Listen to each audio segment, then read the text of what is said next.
Salam, hamınızı salamlayıram. Bugün 9 aprel 2016-cı tarixində Bütöv Azərbaycan Ocaqlarının Siyasi Analitik Qrupunun növbəti tədbirlərindən birində görüşmüşük. Bildiyiniz kimi son zamanlar Qarabağ məsələsi ölkədə əsas günün nəbzidir. Haqlı olaraq da günün nəbzidir. Çünki bu aralarda aprelin 1-dən 2-sinə keçən gecədən etibarən 3 gün ərzində, tarixdə bəlkə də 3 günlük və 4 günlük müharibə kimi qalacaq bir demək olar ki, müharibə baş verdi. İndi isə proseslər daha çox qaranlıq qalır və biz cəmiyyət olaraq hələ də bilmirik ki, biz savaş şəraitində, yoxsa sülh şəraitindəyik və sülh şəraitində isə hansı şərtlərlə sülh şəraitindəyik. Bütün bunları aydınlaşdırmaq üçün bir təşkilat olaraq Qarabağ münaqişəsi və hal-hazırda Qarabağ ətrafında baş verənlər və onların pərdə arxası adlı bir mövzu üzrə müzakirələr atdıq. Müzakirələr üzrə məruzəçi qonaq araşdırmacı alim Bəxtiyar Tuncay bəydir. Bəxtiyar bəy, ilk olaraq bəzi istirəm əlavələrini edeyim, başlamamışlar yox məsələlərə. Bildiyiniz kimi bu 3 günlük, 4 günlük müharibə deyirlər. Bu proseslər baş verdi və sonuc olaraq sanki bir sülh şəraiti var. Rusiya Xarici İşlər Nazirinin bura gəlişi, ondan sonra Rusiyanın baş nazirinin bura gəlişi və qərb dairələrinin prosesdən kənardan izləmələri qeyri-anlaşıqlı bir vəziyyət yaradıbdır xalq üçün, cəmiyyət üçün, eyni zamanda mənim özüm üçün də bir anlaşılmaz bir vəziyyət yaradıbdır ki, nə baş verir. Bütün bunlarla bağlı sizin fikirlərinizi işləyiniz xoşdur. Başlayın, bir aydınlıq verir istəyirsiniz bizə. Valla mən istəyirəm, çıxışımın əvvəlində mövzuya müəyyən qədər ilk baxışdan aidiyyəti olmayan qeyri-adi bir şey. Uşaqlıqda biz hamımız maqnitlə oynamışıq. Maqnitin dəmri necə çəkdiyini görmüşük. Və təbii ki, o dövrdə də, indi də onu çəkən qüvvəni, elektromaqnit qüvvəsini görə bilməmişik və indi də görürük. Böyüdükcə, məktəbə getdikcə elektromaqnit qüvvəsinin nə olduğunu başa düşdük. Hansı dalğalarına və başa düşdük ki, gözlə görünən proseslərin arxasında çox zaman gözlə görünməyən başqa proseslər də ola bilər. Bu, eynən fiziki hadisələrdə müşahidə olunan bu kimi proseslər yenə sosial, iqtisadi, tarixi proseslərdə də eyni model üzrə hərəkət edir. Yəni, proseslərin gözlə görünən hissəsi olur və gözlə görünməyən hissəsi olur.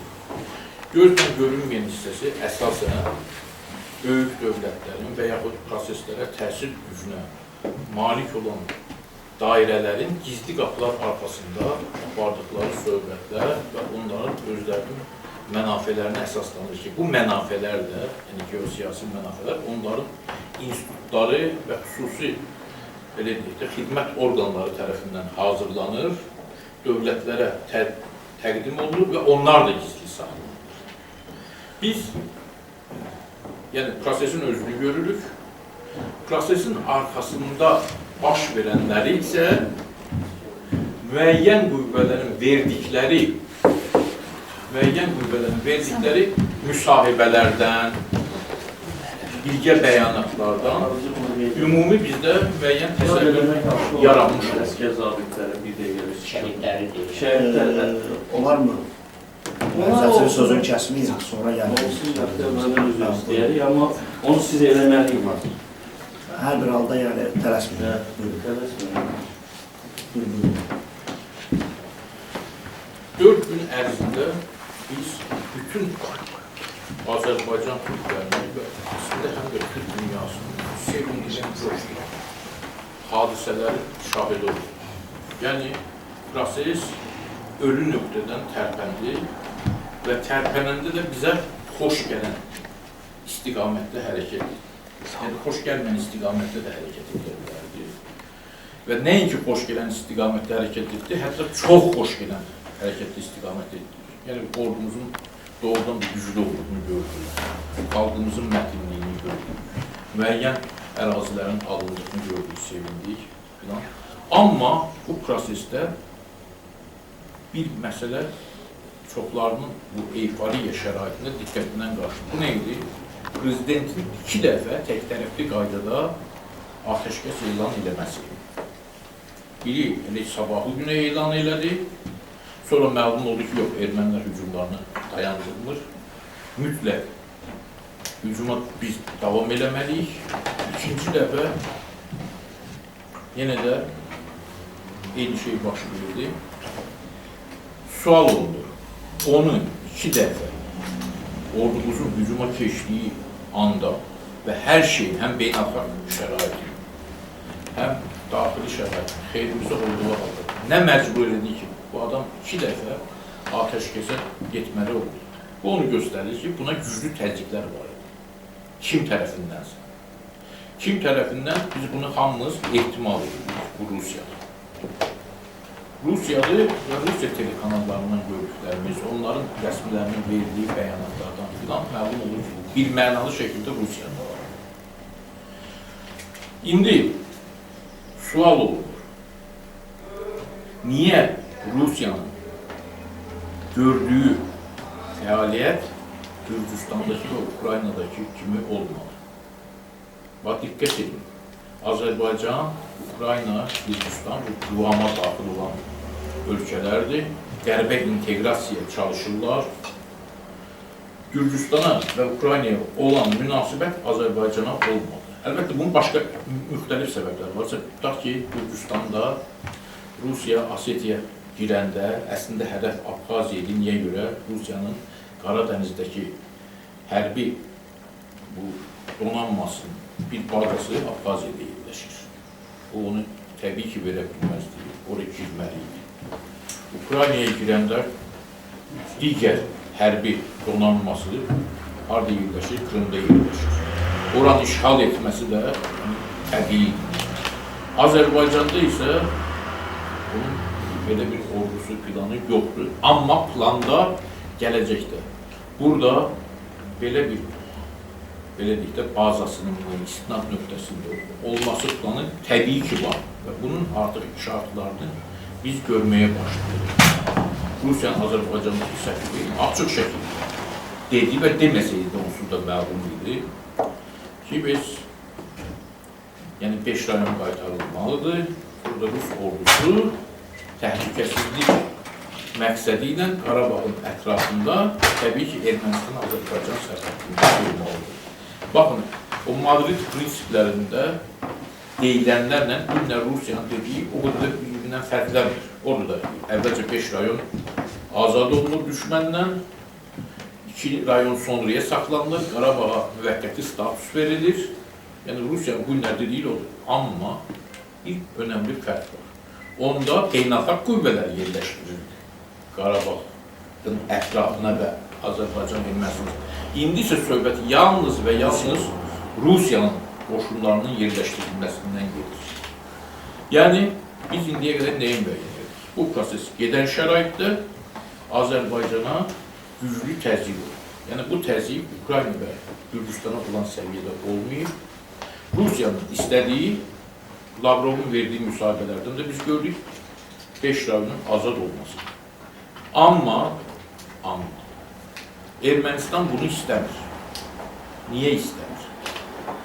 Bu sualın cavabını Şuşanın alınmasında bir nömrəli rol oynamış erməni generalı Tevadasyanın verdiyi açıqlamalar açıq şəkildə göstərir.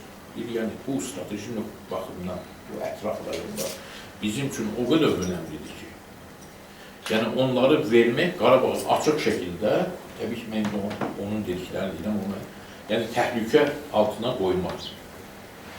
Amma təbii ki, Rus əskərləri dursa, bu ermənilərə müəyyən qədər güvən vermiş olar və bu ermənilərin əslində mənafeyinə cavab verən məsələdir. Fəqət problem nədədir? Bir Sarkisyan hökuməti var, bir də müxalifət var. Müxalifət istənilən şəraitdən, istənilən şəraiti daha qara rənglənən təqdim edərək hökumətə qarşı aydın məsələdir ki, bütün ölkələrdə olduğu kimi təbliğat kampaniyası qurmalıdır, mübarizə aparmalıdır və bu yoldan hakimiyyətə gəlməyə çalışmalıdır. Və Sarkisyan da bu problemi həll edərək özünün hakimiyyətdə qalmasını təmin etməyə çalışmalıdır. Yəni, tutaq ki, Ermənistan dövlətinin dövlət maraqları var, erməni xalqının milli maraqları var, bizə zidd olan maraqları. Bir də hakimiyyətdə olan elitanın özünün maraqları və çox zaman və əksər ölkələrdə hakimiyyətdə olan elitalarla, belə deyək də, elitanın marağı ilə dövlətin marağı, millətin marağı üst-üstə düşmür. Eyni şey Azərbaycanda da biz görürük. Yəni, bu günləri hakimiyyətdə olanların marağı tamam başqadır. Azərbaycanın üst-üstə düşən məqamlar da var, təbii ki. Maraqları başqadır. Və, baxın, bu günləri Rusiya ilə, mən başqa bir şey dediyim, sonra keçim bu fikrimə, yəni, hətta Amerika kimi güclü dövlətlər, demokratik dövlətlər, o dövlətdə ki, xalqın nəzarəti, ictimai təşkilatların nəzarəti çox güclüdür və belə deyək də, dövlətin mənafeyinə əks addımlar atmaq çox çətindir və demək olar ki, mümkün deyil. Hətta Amerikada, sizə bir misal gətirir. İraq müharibəsi. İraq müharibəsinin birinci fazası ata Bush'un dövründə olur. İkinci fazası oğul Bush'un dövründə olur. Və Amerika bu müharibədə çox böyük iqtisadi itkilərə getdi ki, İraq nefti uğrunda, çox tədqiqatçılar belə deyir, əgər bu İraq nefti uğrunda idisə, İraqın neftindən bu ancaq ziyanını 50 ilə ödəyə bilər. O da o halda ki, İraqda indi sabitlik olsun və artıq bu proses işə düşsün. Bəs o zaman Amerika bu itkilərə niyə getdi? Bugünə qədər də sabitliyi yarada bilmir. Çox sadə cavabı var. Bəli, Amerika dövləti ziyana getdi, amma Bushların neft şirkətləri ondan sonra gəlirləri 2 dəfə artdı. Məhz İraq neftinin hesabı. Və yəni, Azərbaycanda da eyni şey var. Biz prosesləri düşünəndə çox vaxt Azərbaycan dövlətinin və Azərbaycan xalqının mənafələri baxımından düşünürük. Və əksər hallarda da hakimiyyətdə olanların mənafeyini düşünmək yadımızdan çıxır. Çünki qərarı onlar verirlər. Bu günləri bütün dünyada bir Rusiya ilə qərb qarşıdurması var və hətta müharibə səviyyəsinə çıxa biləcək şəkildə gərgindir. Gəlin, indi baxaq görək, bizdə hakimiyyətə, Amerikada münasibət necə olub, son dövrlərdə nə baş verir? Birisi də sanksiyalar qəbul etməyə hazırlaşırlar. Və dövlət də başında Amerikaya qarşı təbliğat yapılmağa ki, bunlar anti-Azərbaycanlar. Halbuki o sanksiyalarda Azərbaycanın əleyhinə heç nə yoxdur. Sırf Əliyevlərin və hakimiyyətdə olanların müxtəlif banklarda olan milyardlarının dondurulmasından söhbət edir. Bilirsiniz? Yəni, burada buna qarşı təzyiq var. Və hətta dövlət çevrilişi eləmək kimi plan da çox güman ki, ola bilərdi. Niyə görə? Biz eyni ssenarinin məxməli inqilablar həyata keçirilmiş ölkələrdə görmüşük. Əvvəlcə mövcud hakimiyyətin və onun ətrafının pullarına sanksiyalar qoyulur, onların xaricə çıxmasına qadağalar qoyulur və içəridəki 5-ci kolon vasitəsindən inqilab yetişdirilir. Azərbaycanda mən düşünmürəm ki, vəziyyət Amerikanın mənafeyi baxımından Ukraynadakı və Gürcüstandakı vəziyyət qədər verimli olsun, yəni sərfəli olsun. Niyə görə? Yəni, günləri Amerikanın, belə deyək də, qərbin maraqları ilə üst-üstə düşən təşkilatlar ki, Azərbaycanda var, mən demirəm, Amerika işləyir. Amerikanın maraqları ilə üst düşür. Bu da demokrat istəyir, o da demokrat istəyir. Əsasən xalq cəbhəsi və Musavat. Bu ikisinin gücü Azərbaycanda inqilab eləməyə yetəcək qədər deyil. Bunu hər birimiz görmüşük dəfələrlə. Yəni, Amerikanın bu günlər bu hakimiyyəti yıxmaq gücü yoxdur. Amma Rusiyanın var mı? %100 var. Talış zonası birdən gözlənilmədən qalxılır. Ləzgi zonası gözlənilmədən qalxılır. Dırnaq arasında qəhrəman erməni ordusu başlayır torpaqları almağa, ölkədə narazılıq yaranır və məsələ bu ilə də bitir. Yəni, Rusiya bunu edə bilər. En qədər də xüsusi xidmət orqanlarını işləyən, bizim bilmədiyimiz en qədər həm hakimiyyətdə, həm orta eşelonda, həm də aşağıda xalq arasında adamları var. Yəni, bu günləri Azərbaycan hakimiyyəti 2 dilemma qarşısında qalır. Birincisi, bu tərəfə qarşı getsə hakimiyyətini itirə bilər, o biri tərəfə qarşı gedəndə də pulunu itirir. Və mən sizə dəqiq məlumat edeyim. Bilderberg klubu neft pullarını oğurlayaraq varlanmış adamların pullarını əlindən alınması haqqında qərar çıxarıb. Və Amerikanın əli ilə də bunu icraata qoyub. Yəni, Amerika dövləti biz düşündüyümüz qədər də bilavasitə, yəni müstəqil filan deyil. Yəni, o dünya hökuməti kimi o Bilderberg komitəsi filan əslində onun icraçısıdır. Bu, əlbəttə, mənim şəxsi fikrimdir, yəni mübahisə edə bilərik bu barədə, siz də əks fikirlərimizi deyə bilərsiniz. Yəni, hakimiyyətini saxlamalıdır, yoxsa pullarını itirib sadəcə getməlidir, yəni buradakı demokratik qüvvələri verməlidir. Neysə, Rusun bu günləri Azərbaycana daxili siyasətinə təsir gücü Qərbin gücündən qat-qat çoxdur. Bu bir mənalı şəkildədir. Yəni, o istəsə erməni başlayacaq torpaq almağa, o istəsə biz başlayacaq torpaq almağa, neytral dursa təbii ki biz qələbə qazanacaq. Yəni, bizim irəliləməyimiz üçün sadəcə onun nə etməyi lazımdır? Neytral qalması lazımdır. Erməninin irəliləməsi üçünsə tarixən olduğu kimi, yəni, özü gedib torpaqları almalıdır. Yəni, erməni ordusunun buna gücü çatmır. Və ölkənin daxilində təbii ki, təxribat törətməlidir. Və bu günləri mənim düşüncəmcə baş verən hadisələrin mahiyyətini başa düşmək üçün bizim hakimiyyətdəkilərin mənafini təhlil etməliyik. Azərbaycan dövlətinin mənafi nədir? Bunu biz hamımız bilirik. Azərbaycan dövlətinin, Azərbaycan xalqının mənafi Qarabağda tam azad etmək, gələcəkdə Qərbi Azərbaycanın, Dərbəndin, Güney Azərbaycanın azadlığı üçün şərait yaratmaq və s. Burada mənə elə gəlir ki, hər birimizin hansı partiyanın, hansı siyasi təşkilatın, hansı ictimai qurumun düzgü olmağımızdan asılı olmayaraq, söhbət Azərbaycan dövlətindən və millətindən gedirsə, bizim fikirlərimiz tam üst-üstə düşür. Yəni, cüzü məqamlarda neysə, fərqli düşüncə, taktik məsələlərdə fərqlər ola bilər. Ona görə bu günləri əsas məsələ, yəni düzgün təhlil eləmək və düzgün diaqnoz qoymaq istəyiriksə, hakimiyyətin mənafiləri üzərində durmağa çalışır. Və Azərbaycan hakimiyyəti bu günləri Rusiyanın diktəsi ilə oturub durmağa məcburdur.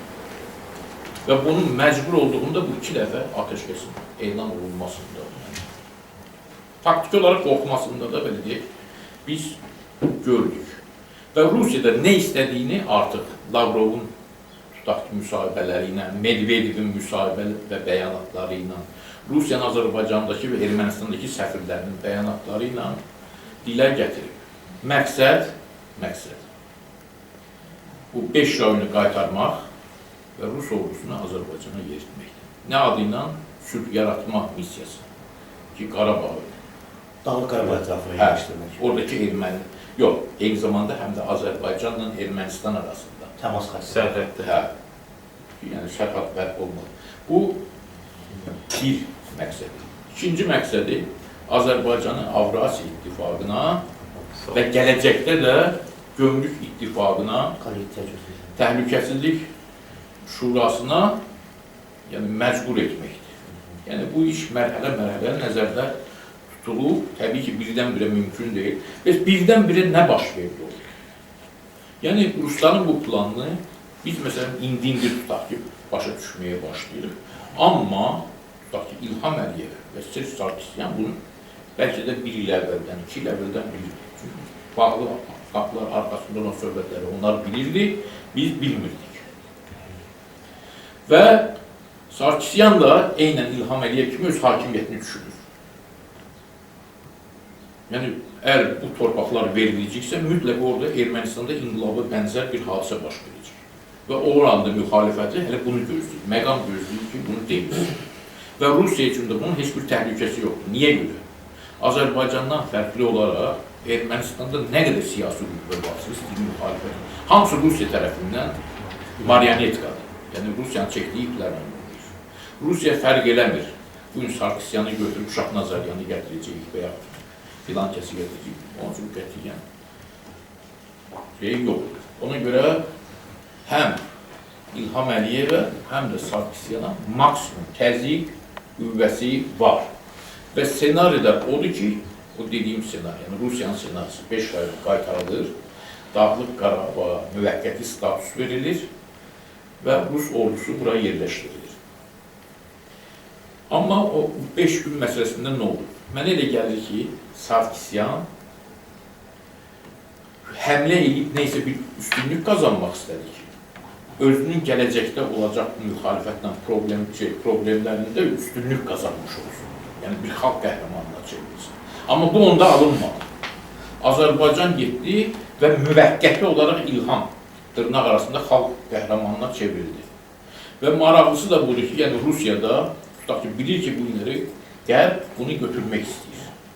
Yəni bu sanksiyalar filanlar, İlhamın o offshore zonalarda olan və ailəsinin 50 milyard dollarına əl qoyması, onu devirmək istəməsinin birbaşa neydi? Göstəricisidir. Amma indi Rusiya onu həm qəhrəmana çevirə bilər, yəni xalqın gözündə. Amma müvəqqəti olacaq. Hətta təbii ki, müvəqqəti olacaq. Çünki yəni, bizim bir milli marağımız da var. Bizim milli marağımız Rus əskərinin istəmir. Və burada hakimiyyət üçün qorxulu bir məsələ ortaya çıxır. Yəni, ordunun irəlilənməsi millətdə gözlənilməz bir ruh yüksəlir. Əslində gözlənilən iyi, yəni bilirsiniz necədir, bir var, sən ehtimal edirsən, bilirsən ki, belə olacaq. Bir də var, gözündən görürsən, bu sənə 2 qat ruh verir. Yəni, təkcə söhbət bizim Azərbaycan Respublikasının da daxilindəki Azərbaycan türklərində olmadı. Yəni, Güney Azərbaycanda da bu hadisələri izlədik, necə güclü təsir edir. Dərbənd, məsələn, bizim nəzərimizdə çoxumuzun, Dərbənd artıq milliliyini itirmiş, nə bilim, belə deyək də, manqurtlaşmış gücü. Gürcüstan Azərbaycan, onlar da qaldı. Suriya türkmənləri. Suriya türkmənləri. Bəli. İzqira, ərəblər qalxdı, Azərbaycan üçün dua elədi. Hətta İslam dünyasına, təkcə Türk dünyasına yox, İslam dünyasına təsir edə biləcək bir şey yoxdur. Yəni, bu qələbənin davamı gəlsəydi, tutaq ki, Rusiya olmasaydı, bu neysə belə də dünya çapında fenomenal bir şeyə çevrilə bilərdi. Əlbəttə, bu ehtimaldır. Çünki Rusiya faktoru var. Rusiya faktoru olmasa mümkün idi. Təbii ki, mümkündür. Yəni, bizim hərbçilərin dediyinə görə 6 saat nə qədərsə vaxt lazımdır. Xan kəndindən gelib çatmağa, İranına da gelib çatmağa nə qədər. Təbii ki, Türkiyə faktoru da olacaqdı və s. Yəni, vəziyyət budur. Mənə elə gəlir ki, bizim gördüklərimizin arxasında baş verənlər budur. Amma hər kimi, yəni hər birimiz kimi, yəni mən də nə dahiyəm, nə peyğəmbərəm, bu sadəcə bir vətəndaşın düşüncələridir və sərt ola bilər hər. Ona görə vaxtınızı almamaq üçün çox istəyərdim ki, bu fikirlərə münasibətinizi siz də bildirsiniz və başqa fikirlər varsa, onları da deyərsiniz ki, yəni bir millət olaraq, yəni bu bir təşkilat olaraq neysə biz ümumi fikrə gələ bilərik. Çox sağ olun, yatlarıq. Bir sualım yaranıb, onu verir misiniz? Burada bütün bu danışdığınız mənzərə mənim üçün də yuxarı aşağı təqribən belədir. Bu cür düşünürdüm, yuxarı aşağı. Amma bir məsələ aydın deyil. İstərdim onu münasibət bilgilərsiniz, nə məsələsi? Tutalım ki, proseslər gedir, tutaq ki, Azərbaycanda hakimiyyət özünü qorumaq üçün müəyyən bir sistemin içində, bir oyunun içindədir və müvəqqəti qəhrəmana da çevrildi hakimiyyət və bir müddət keçdi, artıq yetişdik məqamına, yəni biz artıq şərt boyutda gördük, tutalımdan girməliyik, kvalifikasiyasına şurasına girməliyik, bu sonra girməliyik. Tutalım təsəvvür edək bu ki, belə bir proses gəldi çıxdı, 3 aya, 5 aya, 2 aya. Belə bir durumda siz necə düşünürsünüz? Azərbaycan cəmiyyəti, Azərbaycan xalqı, müxalif düşərgəli, düşərgəsiz fərq edər. Bu proseslər yox deyəcək, belə deyiklər, yox deyəcəkmi? Və hansı çərçivədə yox deyəcək? Ola bilər ki, tutaq ki, 500, 300, 1000, 3000, 5000 çərçivəsi. Yoxsa bizim əvvəllər gördüyümüz kimi kütləvi surətdə cəmiyyət öz taleyini etirazsız yanaşmayacaq ki? Bax, mən niyə o son hadisələri dedim ki, bir milli ruh yaranır? Məsələn, müxalifət neçə vaxtda deyirdi ki, Əliyevlər millətin ruhunu öldürür. Bəli, hakimiyyət çalışır ki, bu ruhu öldürsün, amma bu hadisələr göstərdi ki, milli ruh ölməyib. Sadəcə müxalifət bu xalqın istəklərini, ehtiyaclarını ödəyə bilmədiyi üçün xalq onu qəbul edəmir. Və yaxud qismi şəkildə qəbul edir. Müəyyən qədər qəbul edir. Əgər müxalifət istəyirsə bu xalqı qaldırsın və xalq qalxmırsa, bu o demək deyil ki, bu xalq yatır. Sadəcə səni qəbul edir. Amma bu hadisi göstərir ki, xalq yatmır və enerjisi də var. İndi bu millətin içərisindən yeni bir təşkilat, yeni bir liderlər çıxa biləcəkmi? O proqnozu vermək çox çətindir. Mən Milli Azadlıq Hərəkatının belə deyək də, ən başından belə müəyyən bir dövrünə qədər yaxından iştirak edilmiş adam kimi hərəkatın necə yaranması filan müəyyən təsəvvürlərim var və ehtimal edirəm ki, bu şəraitdə də ola bilər, amma tam əmin deyil. Amma bu bizə xeyir gətirəcəkmi, gətirməyəcək. Çünki Ermənistan da bu günləri arzu edir. Azərbaycanın daxilində sabitlik bozulsun və biz də arzu edirik və bilirik ki, Ermənistanda da bu mütləq olacaq. Niyə görə? Çünki Ermənistan bu prosesdə bizdən daha çox olur. Hər ikisimiz olur. Yəni 5 rayonu qaytardılar, bu daxilində, bu səsgəri gəldi. Bu Azərbaycan üçün əslində uduzmaqdır. Baxmayaraq, və sonra Avrasiya səni məcbur edirlər. Bu Azərbaycan üçün məğlubiyyətdir. Amma Ermənistan daha çox məğlub olur. Yəni nə o olur, nə də biz olur. Bizim urmaq görüntümüz yarandığı üçün Ermənistanda belə deyək də bir milli hərəkatın yaranması anti-Sarkisyan və hətta ola bilsin ki, orada nə baş versin, bu Qarabağlarla yerdə Ermənistanlılar arasında problemlərin yaranması və s. Əlbəttə, bunlar ehtimaldır, yəni zaman göstərəcək. Bizdə də bir hərəkat artıq yaranır. Bu milli hərəkat yaranır, amma hansı istiqamətlə gedəcək? Mən bir şey bilirəm ki, bizim nəslin nümayəndələri onun lideri olmayacaq.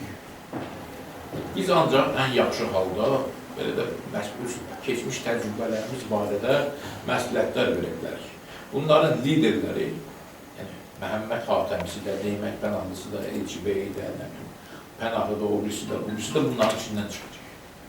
Yeni bir, bu gənclərin içindən çıxacaq. Əlbəttə, bizim məsləhətimizi dinləmək istəsələr, təqdimimizi vermək istəsələr, böyük məmnuniyyətlə, sevinə kömək edərək, amma özümüzə, yəni biz yaşlılar, illüziya qurmayaq. Və müxalifət nümayəndələri də üstə əksəriyyəti biz yaşlılar.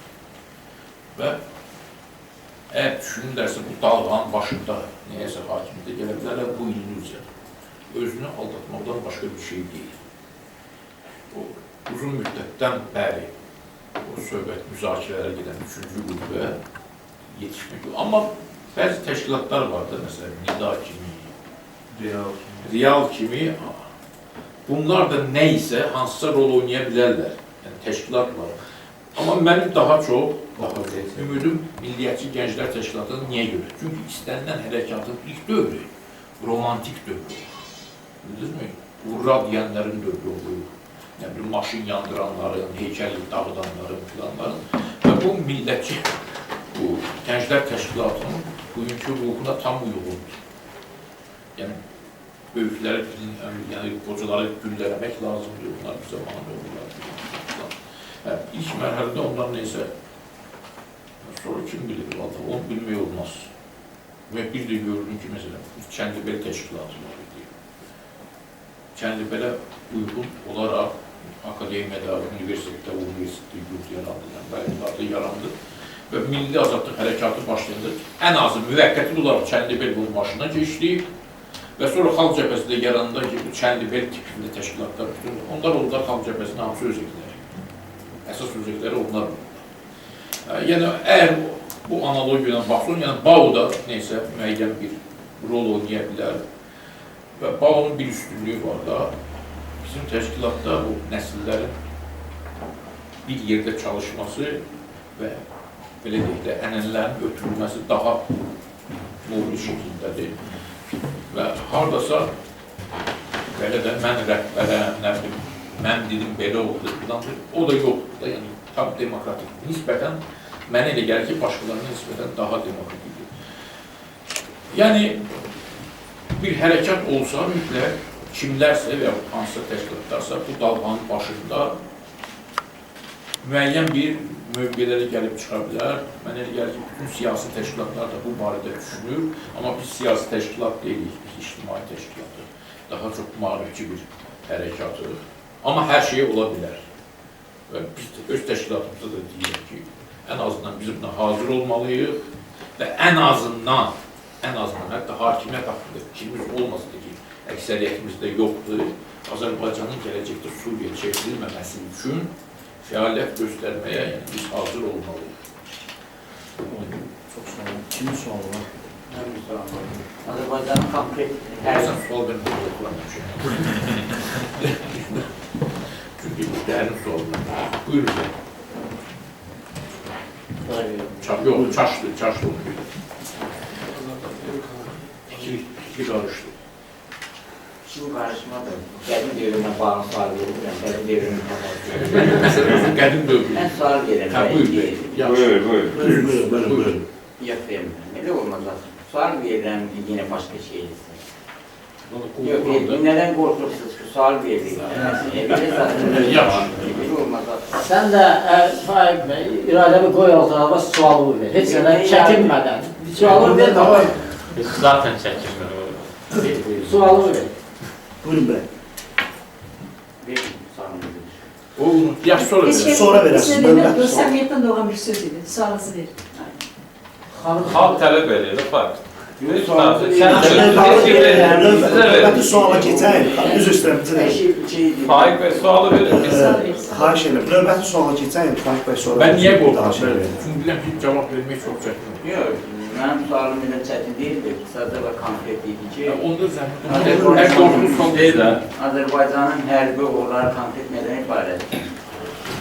Müəyyən yüksəkliklərin götürülməsi. Hansı konkret, hansı yüksəklik, hansı kənd? Lələtəpə götürülür, Talış kəndi. Seysulan götürülür. Talış kəndi. Kəndin özünü. Kəndin mənə yeri yox və kəndi götürürlər. Yüksəklikləri götürürlər. Kənd yox. Ondan sonra bu Sərsəng su anbarına çox yaxınlaşılır. Seysulan deyirlər. Seysulan.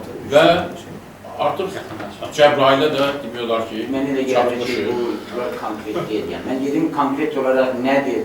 Çünki biz deyirsiniz ki... Mən deyim də sizə konkret deyil. Lələtəpədir. Yox, mən elə gəlir ki, bu məsələdə mən elə gəlir. hərbi mütəxəssis cavab verməlidir. Mən elə gəlir bu məsələdə hərbi mütəxəssis cavab verməli ya yox. Mən elə gəlir ki, bu məsələdə qeyri-dəqiqlik çoxdur. Yəni, əgər biz konkret olaraq əgər deyirsək ki, Talış kəndini götürüblər bizim əskərlərimiz, deyək ki, Seysulan kəndini, nə bilim, yaşayış məntəqəsi olsun, digər. Ancaq bunun hər hansı bir ərazisini göstərməklə, faktiki olaraq da kəndin tam olaraq göstərməklə burada qeyri-inandırıcılıq var. Yəni, bu bilərəkdən midir, bilməyək. Ona görə bizim də danışıqlarımız, yəni, yaxud da məsələni belə qoymaq olar. Əgər biz Ermənistanın və Rusiyanın bircə işğal altında olan torpaqlarımızdan neçə kilometr geriyə çəkiliblər? Yəni, burada dəqiqlik yoxdur. Burada dəqiqlik olmaz. Burada içərdə mütəxəssis Bir də gözü üstüne.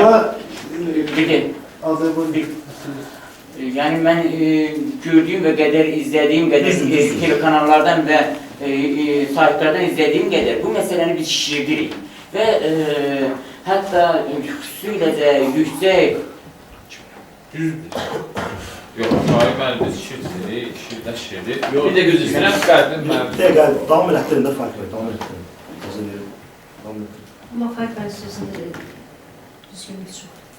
Biz nə deyirik ki, deyik davam elətdirin. Şişirmə məsələsi belədir ki, burada Azərbaycan ordusunun hər hansı bir uğur qazanılması kölgədədir. Konkret əməli təbliğat deyil. Biz heç nəyin kölgədə qoymuruq, özü isə mən fikrimi tamamlamadım. Yəni, belə bir söz deyirsiniz, Bəxtiyar bəy əvvəldən başqa bir reaksiya verir. Bəxtiyar bəy burada danışır bizə, nəsə danışır. Ancaq məlum olmur ki, Bəxtiyar bəyin dediyi sonra da deyir, mən hərbi mütəxəssis deyiləm. Biz nəyin uğrundan danışırıq? Yox, biz əgər, bu fikrimizi deyək də, biz bu vətəni, mən də bundan qabaq qardaşlarım da, bazılarım da Ailəmiz də bu gün də bacıoğullar da, xalaoğullar, hamısı müharibədə ya şəhid olublar, ya qazilər budur. Biz bunu bilirik, yəni bu məsələdə şey yoxdur. Allaha şükür, biz də gedəcəyik yəni ora. Bu gün qələmimizlə edirik, sabah da heç kəs qalmasa, hamı qırılıb qutarsa, biz qalsa, biz də gedəcəyik, məsələn deyirəm. Bu məsələnin bir tərəfi, heç nəyə də kölgə salmırıq, heç bir Azərbaycanın uğruna. Sadəcə dediyimiz kimi, burada məsələ biraz qeyri-dəqiqdir. Yəni, əgər konkret olaraq sən bir kənd almışsansa, 2 kənd almışsansa, yoxsa onun bir təpəsini göstərib deyirsənsə, bir kənd almışam, ya da bir dənə evi göstərib deyirsən, bir kənd almışam. Bu doğru bir şey deyildir yəni. Ya bu biz almışıq, cəsarətimiz çatmır onu göstərməyə ki, yəni Rusiyanın göstərişini gözləyir, Amerikanın göstərişini gözləyir. Ona görə də biz hərbi uğurumuzu siyasi fəlsəfə anlamda təhlil etməliyik. Yəni, nəyi əldə etmişik ki, nəyi təhlil edirik? Yəni, faktör olaraq erməni və rus əskərlərin neçə kilometr deyək ki, geri çəkilmişdir. 10 metrmi, 100 metrmi, 200 metrmi, 2 kənd, o kənd haradadır, göstərin biz də görək də. Yəni, yoxsa Ağdərə rayonu yazıb gedib bir dənə, bəlkə Ağdərə, mən yenə deyirəm, burada mən heç bir əskərlərin özü bir şey vardır.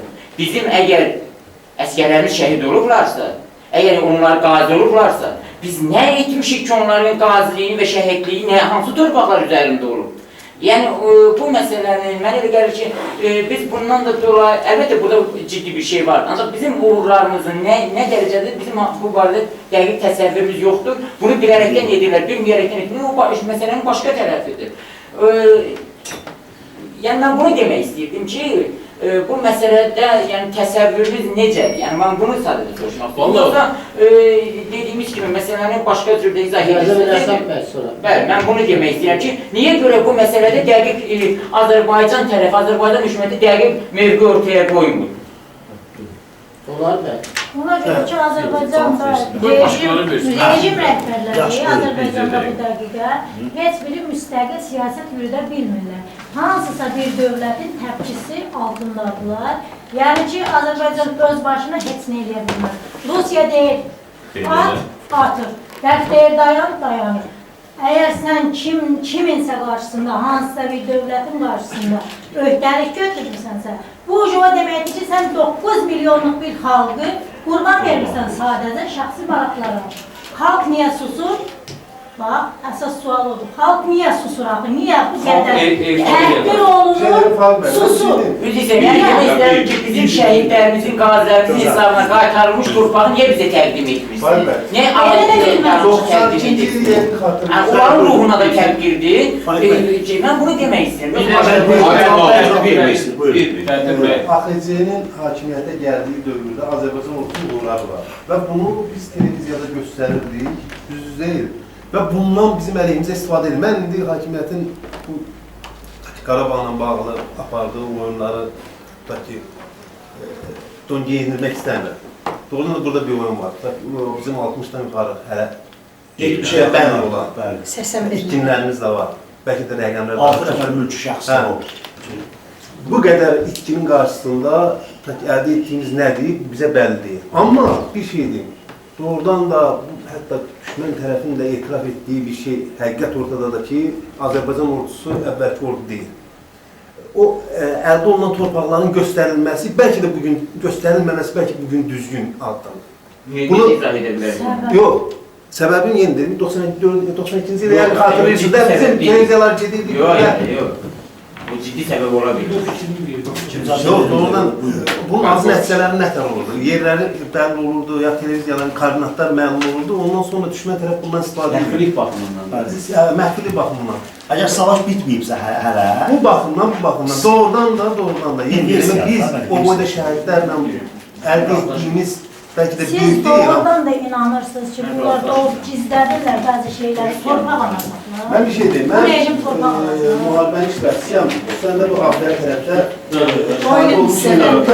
Talış kəndisindən Başından bəri oyundur. Biraz Rusiyadan silah alır, Rusiyaya bu dəqiqə pul lazımdır, Azərbaycandan pul töküb.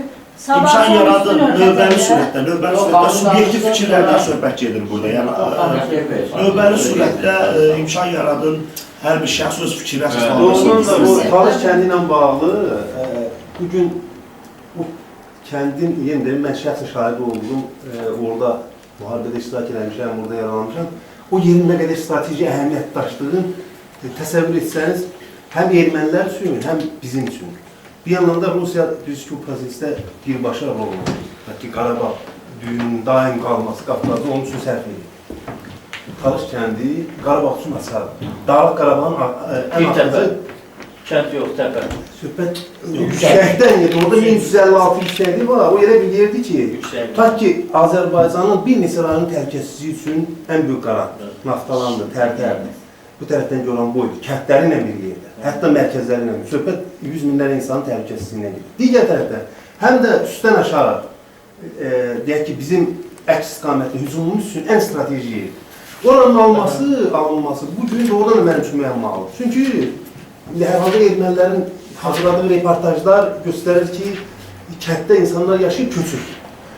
O yüksəklik də elə yüksəklik ki, təsəvvür yüksəklik buradadır, kənd buradadır. Və bizim, deyək ki, son əvvəlki yerimiz buradır, Torbatəpə deyilən yer. Əgər bu yüksəklik bizdəsə, erməni insan burada yaşaya bilməz. Burada müəmma var. Amma bu tərəfdə, bu Lələtəpə deyilən, mən ondan məlumatım yoxdur. Bu Talışla bağlı doğrudan da Məmmalıdır. Bir dərsdə, bu bəyan dediyindən bir balaca mən bir şey. Bu 3 günlük müharibə ümumiyyətlə Azərbaycana çox böyük xeyir verdi. Yəni ki, bunun dəxli yoxdur. Hükümət bundan istifadə elədi, qəhrəman oldu. Amma ümumi cəhətdə Azərbaycana çox xeyir oldu. Cəmi bu 3 günü. Nələrdir? Həm daxilə, həm də çölə. Daxilə belədir ki, qardaş, biz bir millətin ruhunu gördük. Yəni ki, gördük biz millətimiz var. İkinci səbəb odur ki, 50 milyonun bir hissəsi ən azından bunu Azərbaycan öz vətəni kimi hiss elədi. Azərbaycanın ordusunun uğuruna başladı, belə deyək, pərəstişlik eləməyə, izləməyə ki, bu Azərbaycanlı. Yəni, hər bir Azərbaycanlı özünü bir Azərbaycanlı kimi başladı hiss eləməyə və Azərbaycan özünü vətəni hiss eləməyə. Yəni, bu daxili olan bizə məsələn və göstərdi ki, bizim millət ölməyə də, düşməni öldürməyə də hazırdır vətən uğrunda. Yəni, bu daxilə. Çölə. Çölə bu belədir ki, deyək ki, düz dünənəcən biz gedib danışanda dünyada belə bir mif var idi ki, Qafqazın ən güclü ordusu erməni ordusudur və erməni ordusu sadəcə elə belə oturub orada ki, onu Rus qoymur. Yoxsa çoxdan kapitülyasiya haqqda Azərbaycana bu şey eləyərdi. Bu müharibə göstərdi ki, bu yalandır başdan ayağa. Azərbaycan ordusu onun üçündən də güclüdür və yeri gəlsə, Yerevanacan gedib çıxa bilər. Əksinə, Rus onun arxasında dayanır və qoruyur onu. Bu, bizə danışıqlarda bir üstünlük verdi. Əgər dünənəcən məsəl üçün bizə deyirdilər ki, siz məğlub tərəfsizsə, elə razılaşın, buna qol çəkin. İndi bunu bizə deyə bilmirlər. Bizə deyirlər ki, siz çəkilin qırağa, biz gedək torpağımızı alaq. Yəni ki, artıq dilimiz biraz uzundur. İndi müharibənin, deyək ki, o təpələrin alınması planı orada bir neçə faiz, strateji əhəmiyyətli yerlər var. Və kəndin alınması bəy dediyi kimi vacib deyil. Vacib bir dənə təpəni götürürsən, o kənd sənindir. Hətta orada erməni yaşasa da o kənd sənindir. İstədiyin vaxt oranı ateşə tutarsan. Yəni ki, bu hər şeyində bu biraz başqa bir tərəf. Erməni tərəfinin özünün rəsmi sözü etiraf elədiyi bir şey var ki, Azərbaycan 8 strateji yer götürdü. Bu, hətta... Bizimkilər də mən özüm, məsəl üçün şeyə qulaq astım, ermənilərin danışdıqlarına. Onlar özləri deyirlər ki, biz məğlub olmuşuq. Yəni bunu hardansa tapıb çıxartmaq. Bu erməni özü televiziyada çıxış edir, deyir ki, mən məğlub olmuşum. Burada o şey yox. Onlarda iradələrə sahib deyirlər. Yox, bir dəqiqə, xanım, deyəcəm iradə məsələsini. Bunların prezidenti deyir, biz məğlub olmuşuq, çəkilmişik mövqelərimiz. Düzdür, çox çəkilməmişik, amma çəkilmişik. Bu sözü deyirlər, qardaş. Bunu heç kəs şey eləyə bilmir ki. Yəni, bu məsələnin bu istiqaməti. İkincisi, biz bundan o tərəfə gedə bilməyiz. Məğlub bir dənə dövlət var, o da Azərbaycan. Çünki Azərbaycan Qarabağı itirib, bu dəqiqə erməninin özü. Qarabağdan gedib Yerevana oturmuş olsa belə, Yerevan yenə də bizim, orada bizimdir, yenə də məğlub bizik. Bizim torpaqlarımız onların əlindədir. Alacaqda vaxtı Yəni biz yemək, biz toplum kimi alacaq, sən tələsmə. İndi bir dənə sadəcə fikrimi qutarım. Məsələ buradadır ki, biz deyək ki, icazə verirsizdə bir 2 dəqiqə bütün bu sualların cavabıdır, ona görə deyirəm. Yoxsa sizi burada elə belə saxlamaq üçündə deyil. Məsələ buradadır ki, bu Azərbaycanla Ermənistan arasında gedən savaş sadəcə torpaq davası deyil. Bu, ermənilər üçün Böyük Ermənistan məsələsinin tərkib hissədir. Azərbaycan üçün də qərbi torpaqların geri qaytarılması. Böyük mənada isə bu böyük Azərbaycan məsələsidir, Azərbaycanlar. Yəni siz bunu bir Qarabağ bölgəsi kimi, balaca bir müharibə kimi götürün. Bu çox böyük müharibədir. Amma bununla bir yerdə biz həm də Ruslarla savaş aparırıq. Bu savaşı biz 300 ildə aparırıq. Yəni 18-ci əsrin sonundan bu günəcən biz Ruslarla savaş aparırıq. Biz 1828-ci ildə məğlub olduq və torpaqlarımızı verdik Ruslara. Bu farslarla Ruslar arasında gedən savaş deyil Azərbaycan. Bu Azərbaycanla Ruslarla olan gedən savaşda Azərbaycan məğlub oldu və özünün 131 min kilometrini verdi Ruslara, uduzdu. Yəni müqaviləyə yol çəkdi və şeylər götürdülər. 1918-ci ildə biz Ruslardan aldıq bu torpaqlarımızı geri. Yəni müstəqil dövlət yaratmaqla biz bu torpaqlarımızı geri aldıq Rusların əlindən. İtkimiz də çox böyük deyildi. Yəni o 131 kilometrin, 1000 kilometrin cəmisi cümlətəni qaldı onlarda 17 kvadratı yerdə, Ermənistanla bir yerdə və s. cəmi. Ruslar 20-ci ildə təzədən bizi işğal etdilər və bizim torpaqlarımızı bir 50 kvadratda azaltdılar. Bu əsrin sonundan, yəni 88-dən biz azaltdıq. Məsələn, onun tərkibi idi bu, yəni Ruslar. Bu baxımdan, məsəl üçün 20 yanvarda buna görə yəni Rusiya bizi nəzarətdə altında saxlamaq üçün ki, deyək ki, Xocalı da bunun məsələsi idi və Ruslar başqa bir varianta əl atdılar, ermənilərin vasitəsilə bizim torpaqlarımızın bir hissəsinə nəzarət edildi. İndi yəni ki, Rusların orada oturmağı bizim torpaqlarımızı, biz burada əgər erməniləri vurub çıxartacaq, ya erməniləri məğlub olsaq, Rusu çıxardırıq və Ermənistan da bizə tabi olacaq. Ermənistan zəif dövlətdir. Onu nə qədər şirtsələr də o güclü dövlət ola bilməz. Zəngəzur geri alınandan sonra nə qədər geopolitika dəyişir. Yəni ki, bu da bizim yolumuzdur. İndi qaldı ki, siz dediyiniz Qarabağın alınması, onun qardaş bir sıra şərtləri var. Yəni ki, bu ciddi şərtlərdir və bizim hakimiyyət də, Azərbaycan da bunu əməl eləməli. Birinci, biz demokratikləşməliyik. Nəyə görə? Demokratiya Azərbaycanın daxili deyək ki, idarə sisteminin dəyişməsi deyil.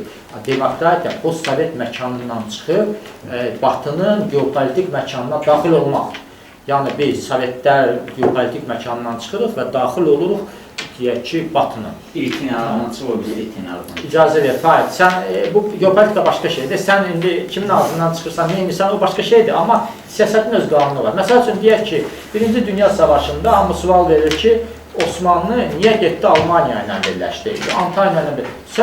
Təbii cavab idi. Çünki Fransa, İngiltərə, Rusiya Osmanlı dağıtmaq istəyirdi, Almaniya isə saxlamaq istəyirdi. Ona görə getdi onlara qurlaşdı. Sadəcə uduzdu. Fahid bəyin fikri ilə mən də razıyam. Ondan sonra nə qədər istəyirsin və mən dinləyəcəm da danışmayacağım. Yəni ki, 5 saat danışan kimi İcazə verir, bitirsin bitir. görmüşsünüz mən. Buyurun. Məsələ buradadır ki, Ermənistan özünün geopolitik məkanını seçir. Yəni bunun cavabı budur. Ermənistan post-sovet məkanında qalır və o Rusiyanın dəstəyi alır. Biz də eyni məkanda qalıb torpağımızı azad edə bilməliyik. Demək, biz çıxmalıyıq, əks şeyə çıxmalıyıq. Yəni ki, istiqlal. Bəli, o da o qərbin geopolitik məkanıdır. İkinci, Rusiya, Ermənistan, deyək ki, Rusiyanın hərbi təhlükəsizliyinin təminatı altında yaşayır. Azərbaycan da bunun müqaviləsində NATO ilə birləşməlidir, yaxud NATO-nun üzvü olmalıdır, yaxud iki tərəfli müqaviləsi olmalıdır və s. ki, burada bir balans yadır. Yəni ki, sabahları biz hücum edib götürəndə torpaqlarımızı Rusiya bizi Gürcüstan kimi bombalaya bilməsin, üstümüzə gələ bilməsin. Düzdür, bu biraz çətin məsələ, amma Keçməlidir qərb geopolitik dairəsində. Razıyam bundan da. Amma burada da bir əmmat çıxır. Nə əmması çıxır? Məsələn, Ukrayna praktikası var. Bildiniz də bu Hollandiyanın qoyduğu veto ilə orada Avropa Birliyinin tutduğu mövqeyi bildiniz də Ukraynaya qarşıdır. Yəni bu özü artıq biz tutaq ki, keçər. Mən razıyam. Məsələn, mən özüm bir gənc kimi fikirləşirəm ki, doğrudan da belədir. Bizim başqa çıxış yolumuz yoxdur. Bu ən yaxşı modeldir. Amma bir tərəfdən də müşahidə edirəm ki, Ukraynanın başına gələndə və sonunda bir Hollandiyanın vetosu ilə Avropa Birliyi tutduğu mövqe. Bu bizə də ola bilər. İndi bir dənə baş verəndə bəs necə olacaq? Hə, yaxşı, bir dənə bu suala cavab verin. Bəylər, bilirsiniz necədir? Ümumiyyətlə, Ukrayna məsələsi götürəndə, Ukrayna müstəqilliyi ilə ərazi uğrunda mübarizə apardı. Yəni ki, birisi nətər, Ukraynaya bütövlükdə gedib düşməlidir Rusiyanın əsarəti altında və göstərdi ki, bu 20 il ərzində Ukrayna heç dövlət qura bilməyib, Rusiya qoymayıb onu dövlət qurmaq və Ukraynanın bir dənə variantı var idi. Ya, deməlidir ki, bilirsiniz, bu deyirlər ki, bunu Amerika elədi, bunu Avropa, bunu yox. Ukrayna bezmişdir Rusiyadan. Rusiya bunun əlindən daim qapaz altında saxladığına görə onun məkanından çıxmaq istəyirdi. Deyək ki, bu baxımdan Ukrayna getdi ora. Amerikada da sadəcə Rusların dayağı var idi. 2 dənə dayağı var idi. Biri şərqdə Ruslardan, biri də ki, Krımda 20 minlik ordusu ilə. Bu 2 dayaqdan istifadə elədi. Bu deyirdi, bayaqları bəy dedi ki, bizdə dayağı yoxdur.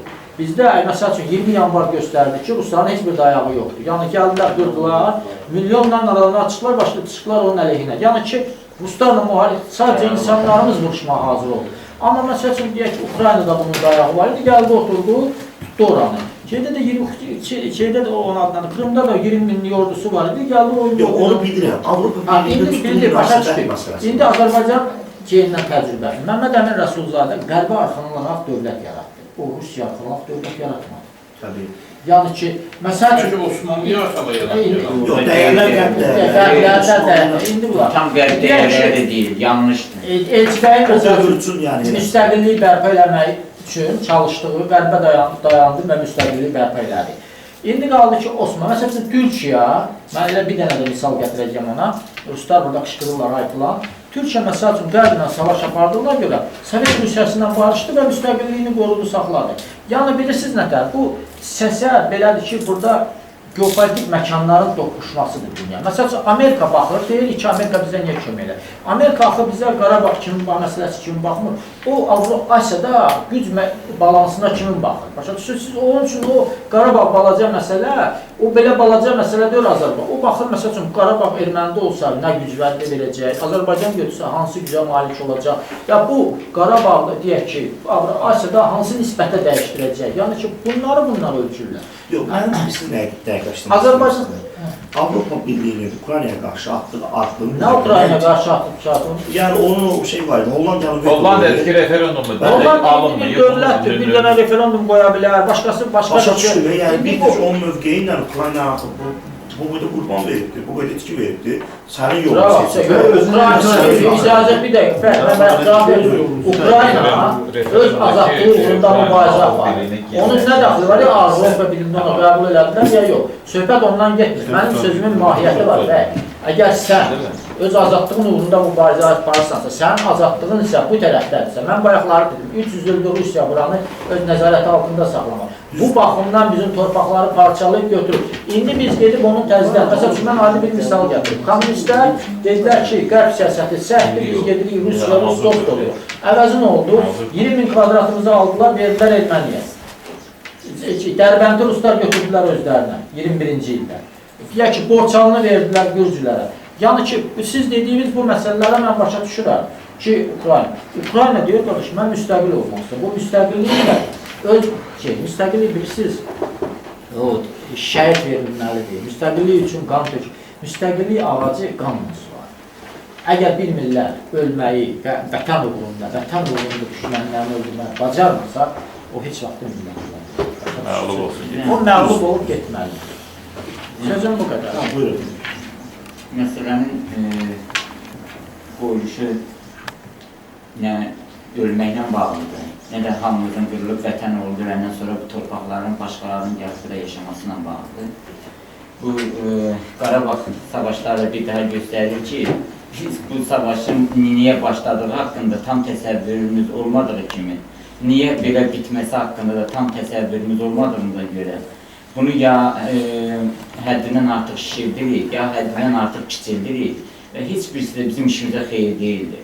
Yəni, bütün bugünkü Azərbaycan toplumunun Bəxtiyar bəy deyir ki, məsələn, gənclərimiz deyir, bir çox insanlar bu məsələdə ruh göstərikliyi göstərir və s. Ancaq gerçəklik bundan ibarətdir ki, bu iradəni onlar özləri, əsas düzdür, bu vardır. Ancaq bu iradəni onlar könüllü şəkildə küçəyə çıxaraq özləri göstərmir. Bunun hər hansı bir əsasən belədir. Bu təşkilatlandırılmış əslində burada incə məsələlər vardır. Buyurun.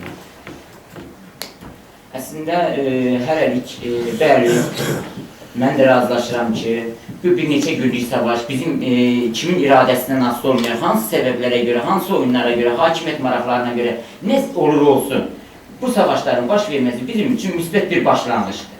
Bu başqa bir məsələdir. Bu böyük bir qələbə deyildir. Bu böyük bir uğur değildir. Ancaq bu inşallah böyük bir uğurun, əgər biz məsələni Azərbaycan toplumu olaraq, Azərbaycan hakimiyyəti olaraq deyil, Azərbaycan toplumu olaraq, bu deyili güneydir.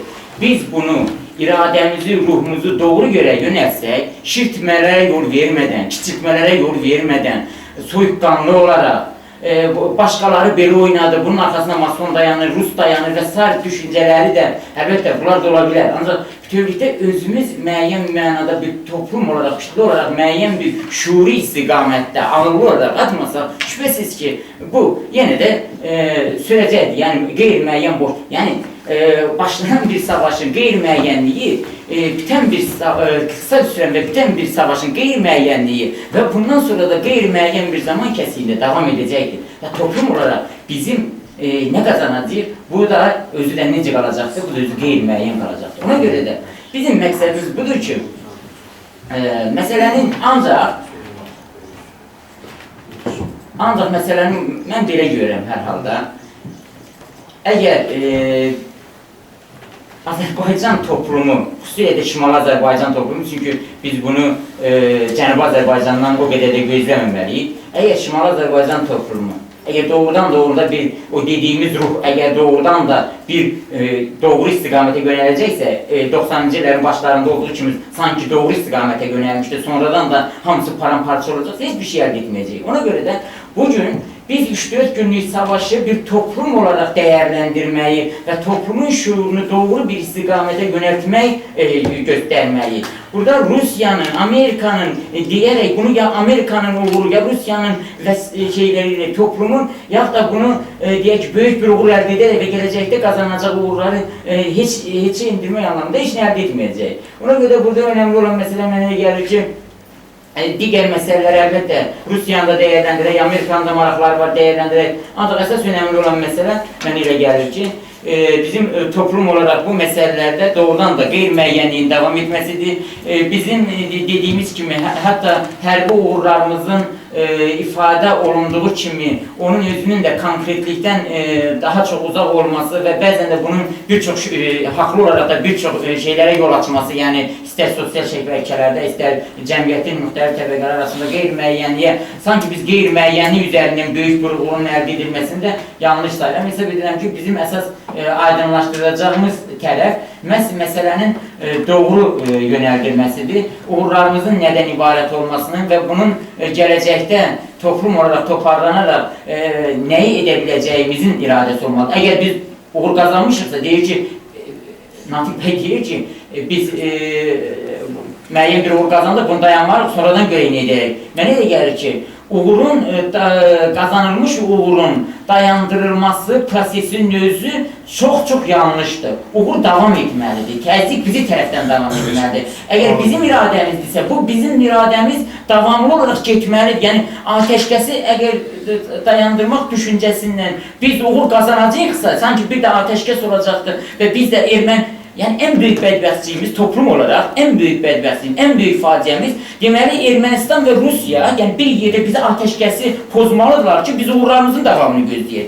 Bu toplum, əgər bu cür düşüncə ilə şübhəsiz ki, heç bir şey əldə etməyəcəkdir. Ona görə də toplumun gücünü, enerjimizi boş yerə, əsasən də təşkilatlandırılmış səviyyədə, yəni müəyyən göstərişlər əsasında küçəyə çıxaraq toplumun idarə olunacaq bir səviyyədə enerjinin boş yerə xərclənməsi deyil, enerjimizi qoruyub, enerjimizi biz düzgün istiqamətə yönəltməliyik. Bu da nədən ibarətdir? Dediyimiz kimi, Azərbaycan toplumu əgər ancaq və ancaq müharibənin atəşkəslərin tərəfində yox, sonradan gördüyümüz kimi, hətta bir çox telekanallar da vardı, atəşkəsi təbliğ edirdilər ki, atəşkəs olmalıdır, hələ biz gözləyək. Biz toplum olaraq atəşkəsi deyil, müharibənin məhz birmənalı şəkildə müharibənin davam etməsinin tərəfində olmadıqca bizim heç bir uğurumuzdan da söhbət gedə bilməz. Kiçik uğurları böyük uğur kimi qələbə verməkdə yanlış sayıram. Ancaq əlbəttə, qısaca son olaraq onu deyirəm, bu bir dönüş mərhələsidir. Ancaq bizdə şey vardır. Ya biz bu dönüş mərhələsini doğru değerlendirə bilsək, toplum olaraq deyirəm, hakimiyyət olaraq deyil, toplum olaraq bu 3-4 günlük savaşı doğru değerlendirsək, bizim təzyiqimiz güclənsə müharibə davam edəcəkdir. Əks təqdirdə yenə də kimlər söz hakimiyyəti üçün davam yerində qalacaq. Aydındır, çox sağ olun. Ali bəy, buyurun, siz sualınız vardı. Valla mən də bir məsələ demək istəyirəm. Fərq mənim də toplum kimi tələb eləyir. Biz toplum kimi hökumətdə necə tələb eləyir, hə? Fərq bəy. Necə tələb eləyir? Sualımı vermək istəyirəm. Necə tələb eləyir? Necə tələb eləyir? Deyirəm, konkret və qısa cavab deyirəm necəsin? Heç vasitə yox, deyirəm, güc yox, ona görə də deməli, ona görə də deməli o yürüyüşə çıxanlar ki var, bir çoxları əksəriyyəti, deməli o toplumun iradəsinin ifadəsi deyildir. O sadəcə deyək ki, müəyyən bir siyasi maraqların ifadəsi üçün toparlanmış bir ifadədir. Onu da doğru değerlendirmirik. Burada başlayır nağıl açmağa. Bir sözüm onda yox. İndi deyirsiniz ki, ermənilər atdı, ondan sonra bizimkiler hücuma keçdi. Bir dəqiqə. 94-cü il, bir dəqiqə. Yoxdur, mən sual verir. 94-cü ildən bu yəni həmin o hücumlar olmuyor. Həmin güllələr atılmıyor. Həmin kəndlər dağılmıyor. Nə qədər şəhid olub, hə? Son bu ateşkəs dövründə 2000-ə yaxın əskər və mülki şəxs olub. Hələ bu deyiləndir, deyilməyəni bilmir. Sözüm onda yox. Yəni, bu 3 günlük müharibənin başlanmasının səbəbi ondan irəli gəlir ki, belə deyək də, İlham Əliyevin Amerikaya dəvət olunması, Erdoğanla görüşü və o proseslər nəticəsində baş vermişdi. Bax, orada o nə söhbət oldu, söhbət oradan lazımdır. Biz bilirsiniz, deyirik ki, nə üçün biz tələb eləməliyik, necə tələb eləməliyik? Biz tarixi şəraitə uyğun hərəkət eləməliyik. Bizə nə qədər imkan verirlərsə, ondan istifadə eləməliyik. Bir dəqiqə, siz deyirsiniz ki, bir dəqiqə, üz istəyir. Bir dəqiqə, biz deyirik ki, misal üçün, Türkiyə, Rusiyanın əlinin altından çıxar, keçək, Türkiyəndə kimin əlinin altından, mən razıyam, keçək. İndi mən sizə sual verirəm. SSR 41-ci ildə Sibir ordusunu Moskvaya gətirməsəydi, Moskva gedir. Niyə baş verir? Çünki Yaponiyanın danışıq şeylədi, Yaponiyada məlumatı aldı, ondan sonra bildiniz. Ne demək istədiyim mən anlamamışım. İndi məsələ necədir? Moskva aldırdı da, Sibir Onu kim verdi? Onu kim ötürdü? Onu deyir zor ötürmədi, onu Amerika verdi. Amerikanın köməkliyini əldə elədi. 41-45 bəy, bu Amerika ilə birləşdi müharibənin? Müharibəni utdu. İngilislər olmasın, Amerika olmasaydı, bir dəqiqə, deyən də imkan verəcək, hayırcan da. Mən də gətirirəm, yəni sən Azərbaycan kimi, sən indi şəraitə uyğun hərəkət eləməlisin. 91-ci ildə sən müstəqillik elan edə bilərdin, Türkiyə səni dəstəkləməsəydi. Niyə 90-cı il 20 yanvarda əhali çıxdı küçüyə, müstəqilliyi rahatca elan edə bilərdi? Alınmadı. Niyə? Çünki Amerika maraqlı deyildi SSR-nin dağılması o dövrdə. Amma SSR-də gedən proseslər elə bir şəraiti gəldi, çıxdı ki, artıq 91-ci il ilk nəticəsini verdi. Yəni, bu tarixi nöqteyi nəzərdən lazımdır. İndi biz nəyə gətirib çıxaracaq? 3 günlük müharibə olub, 2 saatlıq müharibə olub, nə bilim, 48 saatlıq. Amma onun böyük xeyri var. Millət özünə qalibdir. Millət, mən akademiyada, yəni mən özüm sizə deyirəm, qadınlar mənə deyirdi ki, millət özünə qalibdir. O, hamısı uşaqları vardı, amma deyirdi ki, müharibə olsun. Müharibənin saxlamasını istəmirdilər, bir də düz istəyirəm. Mənə elə qadınlar deyirdi ki, yəni o qadınlar, onlar üçün heç nə ehtiyacları yoxdur da, indi özünüz bilirsiniz, akademiyada, bütün kontingent işləyir.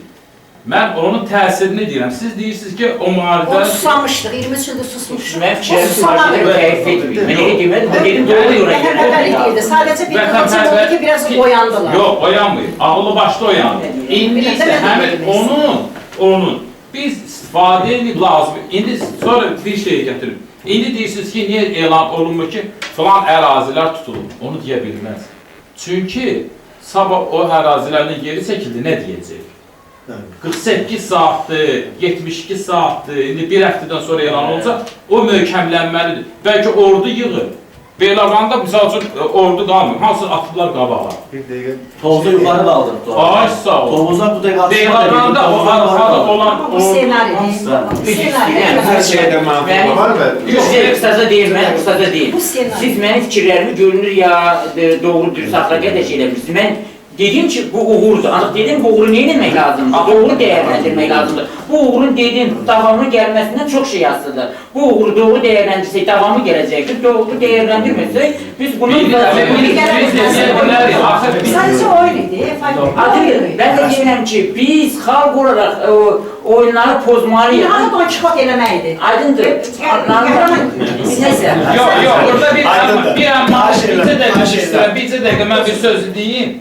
Bircə dəqiqə bir söz deyim. Bircə dəqiqə, çox üzr istəyirəm. Bircə dəqiqə üzr istəyirəm. Bəxtiyar bəy qəşəng bir söz dedi, ya Panamada gedən proseslər. Panama prosesləri haçın çıxdı üzə? Putinin zəngindən sonra. Qurtardı getdi. Bunu öyle gitmeyi o. Məsələn, biz Azərbaycan böyük olan xalq olsa da biz Panamada. Ölkələr çıxmamışdır. İslandiyanın baş naziri istefa verdi. Cameron özünün məsələsi orada. Bizim irademiz değil. Bizimki de o üstünlük muhalefet de bizim irademiz. Bəylər, xahiş edirəm, sakitləmək eləyək, növbəli sürətdə hamının rəyi doludur, başa düşürük. Burada da biz də bir xalqın hissəsi, enerji partlayırlar. Burada da enerji partlayır, aydın başa düşürəm. Bir qədər sonra da Yusuf bəy sözü buyurun. Mənim sualım var. Kim cavab verə bilərsə versin. Yəni, müharibəni biz başlamadıq. Yəni, bugünkü döyüşləri biz başlamadıq. Bu, mart ayının əvvəllərindən Qondarma Erməni Respublikasının Müdafiə Naziri Münasakyan tərəfindən planlaşdırılıb, artıq həmlərlə Füzuli, Ağdərə, Ağdam rayonları tamamilə alınmalıydı. Yəni, mənim sualım odur ki, niyə məhz erməni tərəfi başladı? Mümkünsə, Nə məqsədlə Sadəcə ona görə dedim ki, Bəxtiyar bəyə sualım. Bəxtiyar bəy, Mən kim cavab verə bilərsə İndi bir məsələ var da, siz deyirsiniz, bu yəni martın sonlarından başladı. əvvəlindən. Əvvəlindən. Plan artıq mart ayın birinci plan çizilmişdir. Bu Amerikada İlhamın görüşmələri ilə bağlı deyil, ondan qabaq başlamışdı. Çox zaman fikirləşirik ki, oldu. Yəni, Ruslar ermənilərin vasitəsilə İlhama təzyiq elədilər. Bu da hücuma keçdi. Yəni, elə olmayıb mənə elə gəlir. Düzdür, bu əvvəldən başlayıb. Və mənə elə gəlir ki, o dediyim bu sual əslində mənə elə gəlir cavab verilir. Yəni, Rusların planını həm Sarkisyan bilir, həm İlham Əliyev bilir. Hər ikisi gələcəkdə öz xalqı ilə olacaq problemləri həll eləmək üçün neysə bir uğuru qazanıb qəhrəmana çevrilmək istəyirdi. Ən çox da ermənilər. Çünki problemlər daha dərdi orada başlayacaq. Yəni, siyasi qarşılığında. Mənə elə gəlir bu səbəb.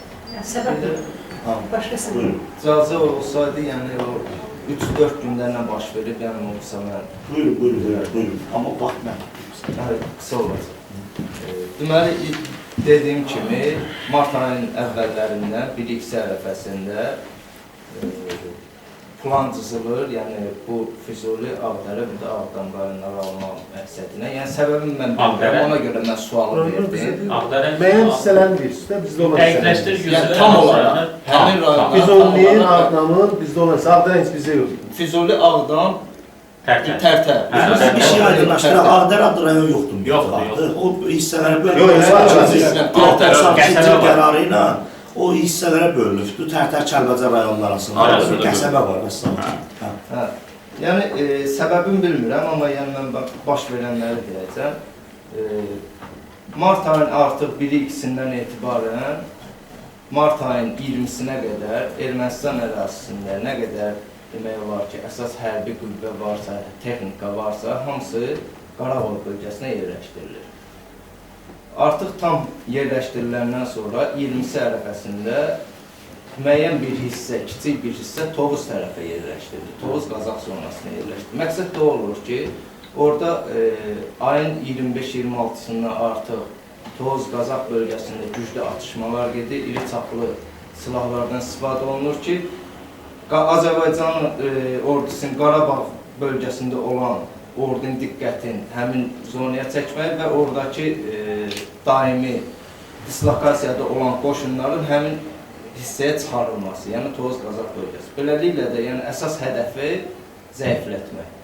Artıq 25-26 Tovuz Qazax bölgəsində döyüşlər gedən moment hərbiçilərin dili ilə desək, erməni hərbi qüvvələri bir nömrəli döyüş hazırlığı vəziyyətinə gətirilir.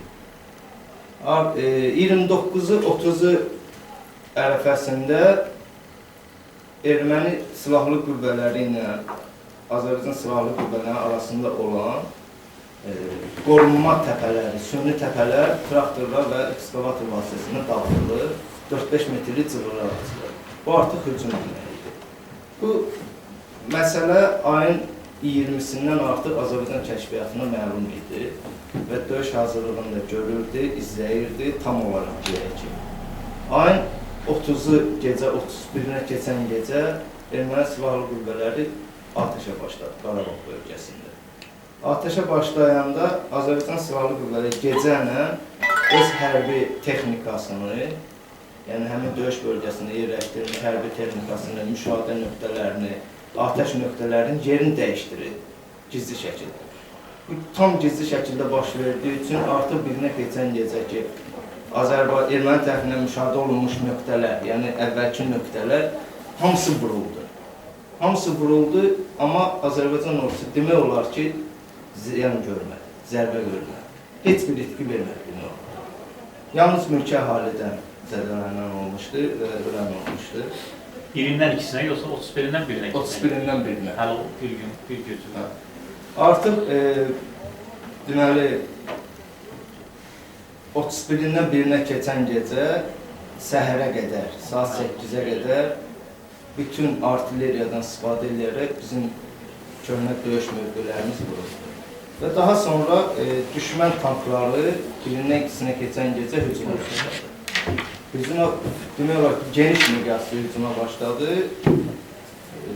və bunlar gözləmədiyi şəraitdə, yəni onlar artıq elə bilirdilər ki, bütün mövqelər dağıtılıb. Azərbaycan ordusu, artilleriyası demək olar ki, onların bütün hədəflərini vurdu.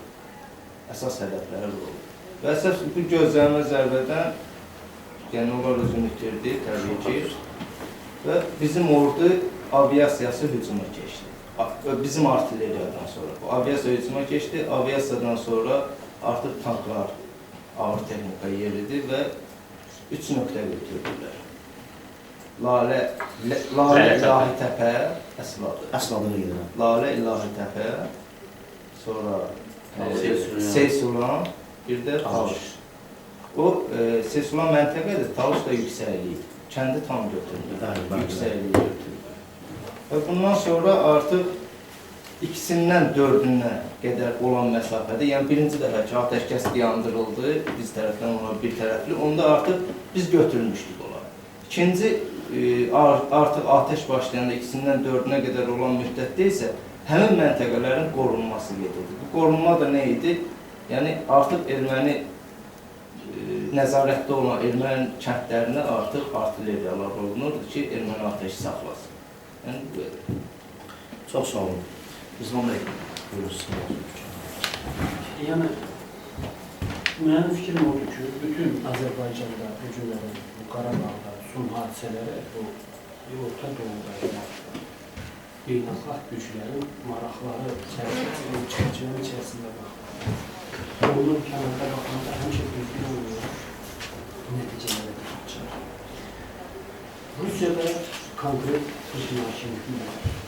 İki bölümlər, yanacaq energetika kompleksi, bu müddət dövlətdir. İkincisi, hərbi sənaye kompleksi.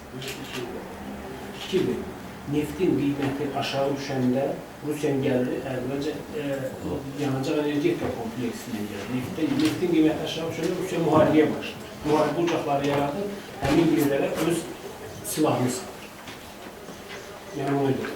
Neftin qiyməti aşağı olandan sonra Ukraynada da başladı, Rusiya Suriyaya girdi, Suriya müharibəsi başladı. O cümlədən indi Qarabağ müharibəsi başlayır. Burada maraq belədir.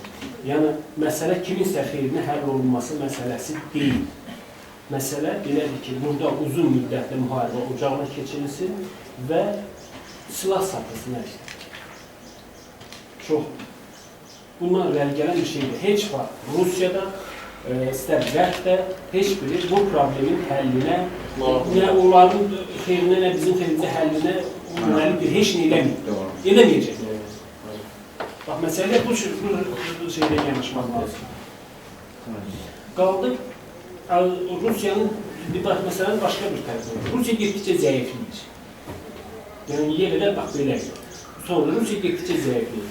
Axı, Ermənistan da, Qarabağda, Rusiyanın dotasiyasında olan ölkələr, ona pul bıraxır. Yəni, o siyasi maraqlar var, hərbi siyasi maraqlara pul bıraxır. Doğrudur, əsasən.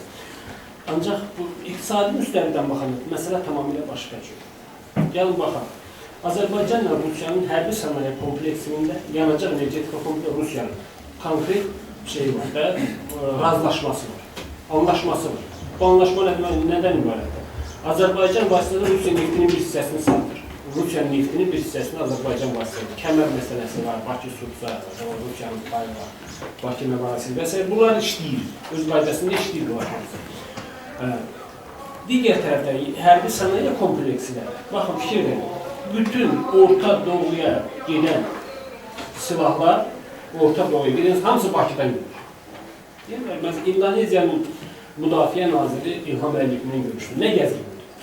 Silaha gelir. Yaxud da Bangladeşi nə gəzir? Silaha gelir.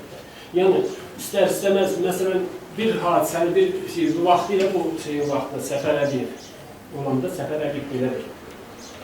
Müdafiə Naziri belə bir şey deyir ki, Azərbaycandakı bütün Kalaşnikov avtomatları özünün silahından əvəz olur.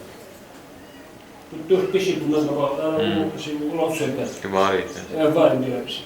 Dalınla Yavər Camalov belə bir bəyanat verir ki, Azərbaycan Kalaşnikov avtomatları istehsal edir. Bunu kimin üçün istehsal edir? Bazar üçün istehsal edir. Bəlkə 29 növ silah çıxartmışdı, sonra 130 növ silah çıxartdı, 180 neçə növ silah çıxartır beynəlxalq bazara. Yəni, istər İsrailin, istər Avropanın, istər Amerikanın, istər də Rusiyanın silah məsələsində Bakı əsas mərkəzdir. Təbii ki, Azərbaycanda hadisələrin qarışması onların xeyrinə deyil, heç bir. Və indiki hakimiyyəti saxlayan da bu formada onlardır. Onların öz maraqları var. Bu maraqlar məcbur edir ki, Azərbaycandakı bu hakimiyyəti saxlasın. Bu bir də. İkinci, bu son hadisələrə fikir verir. Bu son zamanki bu axırıncı hücum, Azərbaycanın hücumudur. Kəşfiyyat hücumudur. Kəşfiyyat hücumu müəyyən qədər bir hücum edirsən, bilirsən ki, onun nəyi var, nəyi yoxdur, əsla. Yoxlayırsan. Yoxlama bir hücumuydu. Yoxlama başa çatdı, dayandı. Yəni, Ermənistan artıq Azərbaycan Rusiya üçün daha maraqlıdır, nəinki Ermənistan. Bunu da şeylərdir. Çünki dotasiya verir. Artıq Rusiya zəiflədiyi üçün onları saxlaya bilmir, gücü çatmır. Ona görə 5 rayonun verilməsi və bu məsələlər gündəmə gəlir. Buna da nə Dağlıq Qarabağ, nə Ermənistan razı deyil. Əvvəlcə Ermənistanı razı saldılar, sonra bunlar razı olmadı. Bax, belə bir vəziyyət yaranır. İran bəyin bir dənə də konsepsiyası vardı, onu da deseydim yaxşı olardı bu. İran, Ermənistan, Gürcistan, qaz. Bir də ki, məsələn, bu vaxtların ortalarında, indi bilməm, olacaq, olmayacaq. İran, Ermənistan, Gürcistan, yəni Rusiyasız, Qərbsiz, hamısı birlikdə belə bir qaz kəməri məsələsi tanaq görür. Başqa bir məsələni müzakirə eləmək istəyirdilər. Bu, onun əvvəlində baş verildi hadisələr. Yəni, bir növ onu dağıtdılar. Alınma. Alınma, hə. Bu məsələ var. Bundan başqa fikir verir. Bu hücuma hazırlanmaq üçün Azərbaycanın özündə hansı hadisələr baş verir? Fikir verir. Müdafiə Naziri Azərbaycan Səfər Əliyev, sırf Rusiyanın adamıydı. Buna kimsə şübhəsi var ya? Onu kənarlaşdırdılar.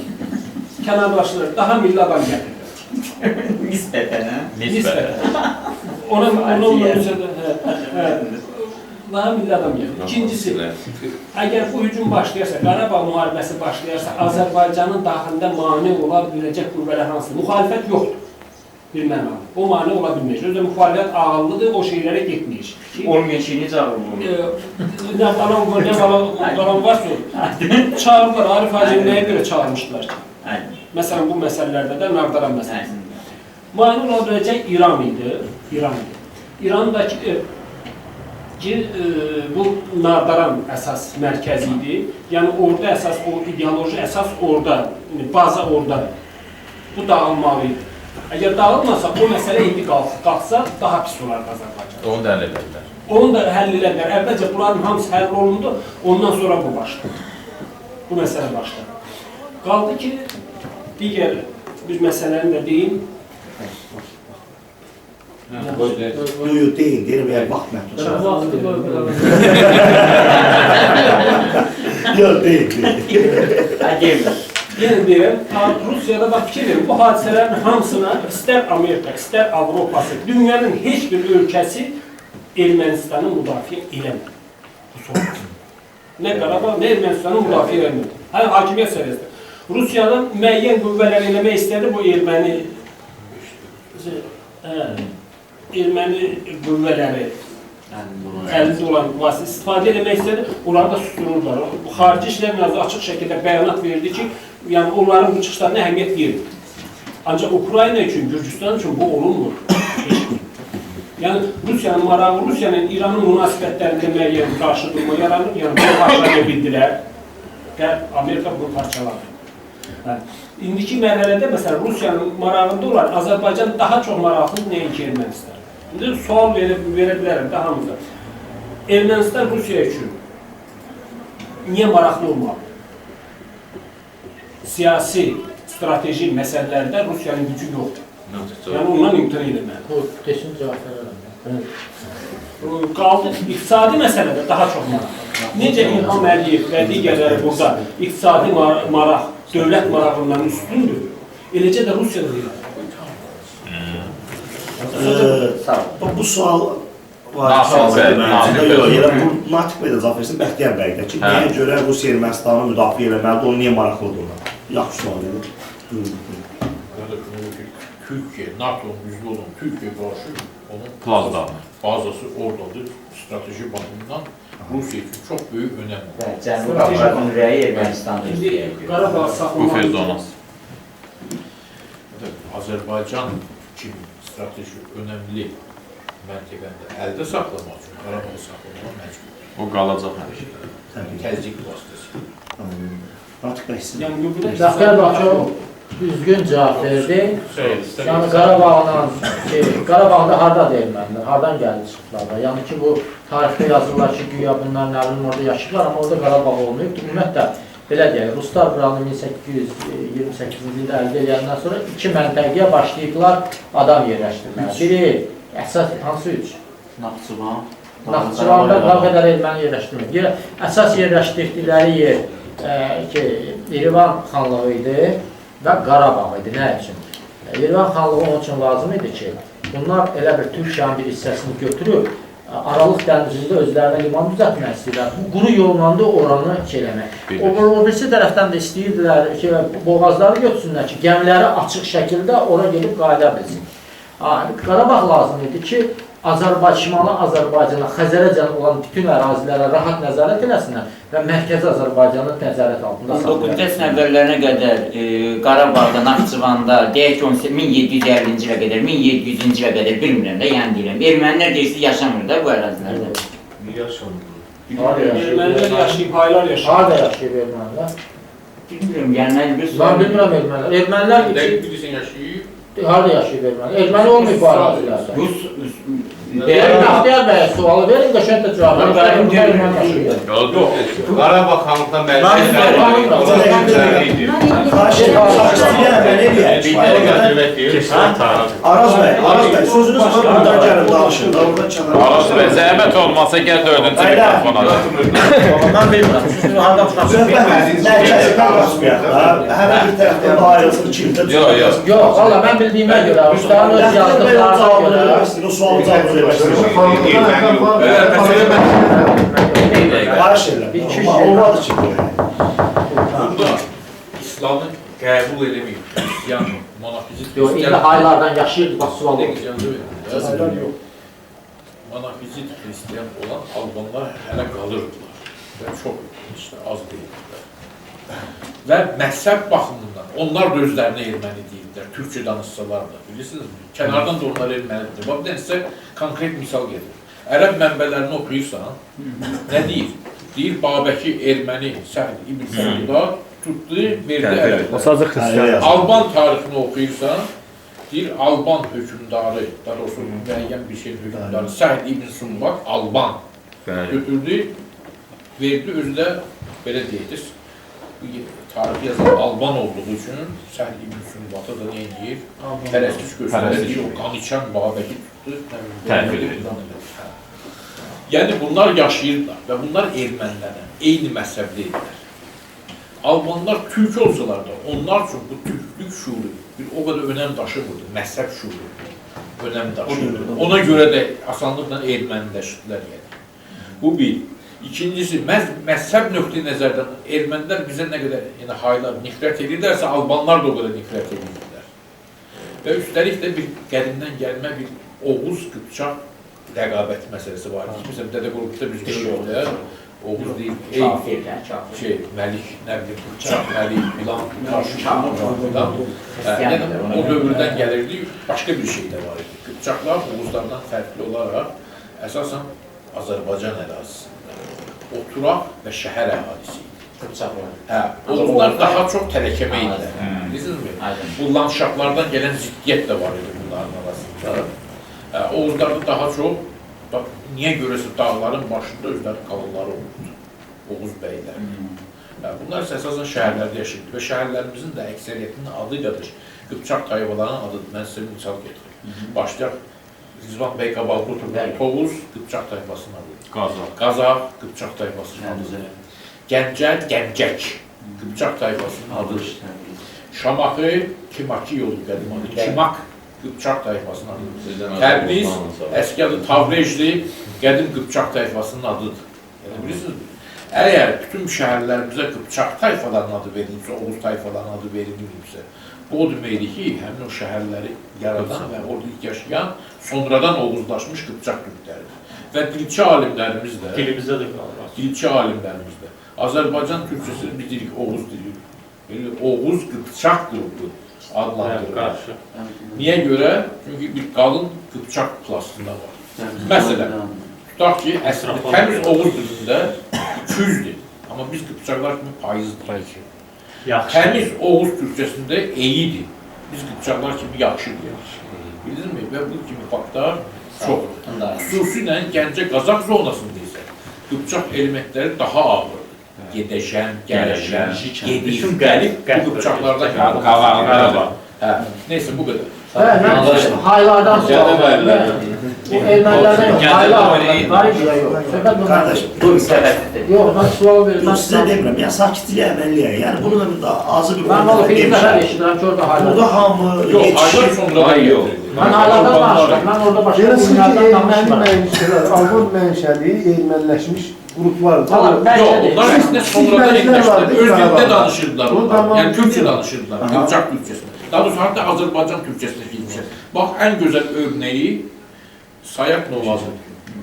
İndi düzdür, biz öyle hamısı hesab edirik ki, belə yazıldı, sonra erməni qardaş olur, şeirləri qalır. Şeirlərin böyük eksəriyyəti Azərbaycan türkçəsində. Yəni bunlar iki dilli olmuşlar, hətta Qıpçaq türkçəsində. 17-ci əsrdə xeyli Azərbaycan aşıqları var, değil mi? Görün Azərbaycanın şeirində onu yazır. Mən aşıq Sayaq Nova, mən Türk Sayaq Nova.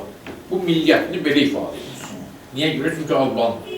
Amma ermənicə yazdığı başqa bir şeiri var. Orada görün yazır. Mən inancına görə erməni Sayaq Nova. Yəni, monofizit, Yəni erməni monofizitlərə deyilir. Xristianlığın monofizit qoluna. Bildiniz mi? Yəni məsələ budur. Sağ olun. Aydın, çox sağ olun. Terminlərin sağ olun. Siz yekunlaşdırırsınız fikirlərinizi? Ben yekunlaşdırdım böyle. Mən bilmirəm, dəqiq bir tarixçilər bir aydınlıq yoxsa yaxşı olar. İcazə verməyəcək. Buyurun. Bax, deyirsiniz ki, belə də strateji maraqlar var. Bu strateji maraqları bazaları saxlamağa, eləməyə, yaxud da o bazaların daxil o dövlətləri saxlamağa para lazım. Para Rusiyada tükənir. Necə nə olsun? Ona görə bölgələrin tərkiliyi gedir. Bir dəqiqə, Rıdvan bəy, bir dəqiqə. Erməni ona görə alsın. Ermənistan yox, Qarabağ. Hələlik Qarabağ məsələsidir. Yox, bir dəqiqə. Ermənistan ona görə Rusiya lazımdır ki, Azərbaycan torpaqlarına nəzarət eləsin. Bu bir. İki, Ermənistan Türkiyə ilə Azərbaycan arasında ara kəsməlidir. Ermənistan. İcazə versin qardaş, mən də sənə deyirəm. Qarabağda Mərkəzi Azərbaycanla Şimali Azərbaycanı təhdid altında saxlamaq üçün strateji, hərbi baxımdan bölmədir. Yəni siz deyirsiniz ki, məsələn, nəyə görə hücum elədi? Məsəl üçün ki, bu sadəcə Azərbaycana bir təzyiq idi. Başlamışdı bu martdan, bəlkə çox düzgün hamısını dedi. Martdan başlamışdı, gəldi, fikə çatdı, gedəndə onun adı nədir? Amerikaya. Orada da biz məcbur olub cavab verdik, işlərimizi göstərdik. Yoxsa ki, düzdür, bəlkə də hücum eləyəcəklər, bəlkə də başqa bir başqa. Aydındır. Sadəcə işlərimizi göstərdik, cavab verdik. Nə fikirləşirsiniz? Çarə nədir? Aydındır, çarə. Çarəmiz nədir? Az önce de dedim, bir de deyirəm, bunun bircə dənə çarəsi var. Toplum olaraq, əgər biz ne deyir desinlər, bu toplum olaraq biz iradəmizi doğrudan da 10 minlər, 100 minlər həmi meydanlarda, həm də Qarabağ şuurlu şəkildə heç bir emosiya və digər, yox, hakimiyyətin göstərişinə, Rusiyanın və Amerikanın göstərişinə olacaqsa, çare ancaq buradadır. Toplumun iradəsinin güclənməsi. Şimali Azərbaycan daha çox önəmlidir. Ancaq Cənubi Azərbaycanda bizə baxacaqlar, bizim toplumumuzun iradəsini, biz hakimiyyətə baxın, Rusiya Azərbaycan hakimiyyətə iradə göstərə bilirmi? Yəni, təşkil göstərə bilir. Azərbaycan toplumu Azərbaycan hakimiyyətə iradə göstərə bilirmi? Göstər. Yəni, göstərə bilir. Aydındır Faik bəy, aydındır. Təşəkkür edirik. Bugün çox, belə deyək, emosional bir təlimimiz keçdi, müzakirəmiz keçdi. Düzdür, indi bu əvvəlki müzakirələrlə müqayisədə biraz hayküy də oldu, xudmani səviyyədə, amma bu olmalıdır. Bəzi dostlar indi mənə irad bildirirlər ki, bu sakitçiliyə mən özüm də irad bildirə biləcəm. Amma düzdür, bəzən elə olur ki, yersiz hayküy olur, amma ümumilikdə götürsək, günün nəbzinə baxsaq, bu məsələnin xalqa nə cürə təfsilatına baxsaq, biz də xalqın bir üzvləri olaraq həmin emosiyalar bu müzakirələrdə də belə deyək, üzə çıxmalıydı. Mən fikir edirəm ki, az miqdarda çıxdı, limitdə çıxdı. Və belə deyək, sonunda bəhtəmə təşəkkür edirik sizə. Olur, mən təşəkkür ederim. Minnətdarıq, müəyyən məsələlər mənim üçün, məsəl üçün aydınlaşacaq. Sonda bayaq mənə irad bildirildi, haqlı iradə idi. İstəyirəm şəhidlərimizin ruhunu yad edirik.